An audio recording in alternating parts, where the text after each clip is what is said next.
The beautiful bird species of Kangaroo Island play a vital role in keeping the island's ecosystem in balance.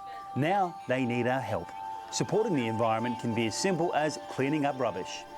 Oh, he's a good boy. Very responsible boy. Yeah, good job. Yeah, give him a clap. You did a good job. Or as advanced as building a home for birds in your backyard. Since the KI bushfires, nest boxes are being used to stave off extinction of one special species of bird on the island, the local subspecies of the glossy black cockatoo. I'm heading along with the organisation Landscapes Kangaroo Island as they try to track down a young glossy black nestling using a special camera tool to peek inside the nests. So that's your camera on a little wire? Yeah. And that's just a pole that'll go up to about 14 metres all up. There are only around 377 of these birds alive today. Yeah, that's all we've got left in the world, so yeah, it's really important to protect them, and moving forward after the fires we're looking at all the best ways of doing so. The KI landscape may be recovering well from the fires, but tree hollows take around 150 years to form on trees, meaning many bird species struggle to find natural safe havens to rear young. Seeds from the she-oak tree are the only source of food for these birds, and 54% of their feeding habitat was lost in the fires. Okay, here we go, moment of truth. Oh, hey, look. Ah, look. There we go. Glossy nestling in there. Yeah, that's what he's looking up at us, isn't he?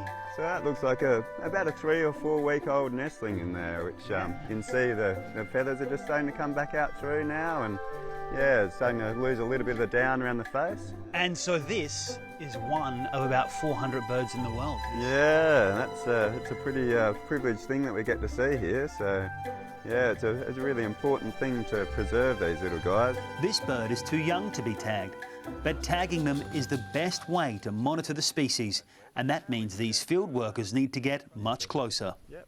So right now you are climbing up towards a very old hollow in one of these trees in which there is probably a juvenile age bird inside, and this one is old enough to be tagged, is that right? Yeah, so we'll band this one and we'll climb up and put it into a pillowcase, into a bag, and then we'll lower the bird back down to the ground where we can do the banding and get a few measurements as well. So you can see, yeah, all the feathers are starting to come through.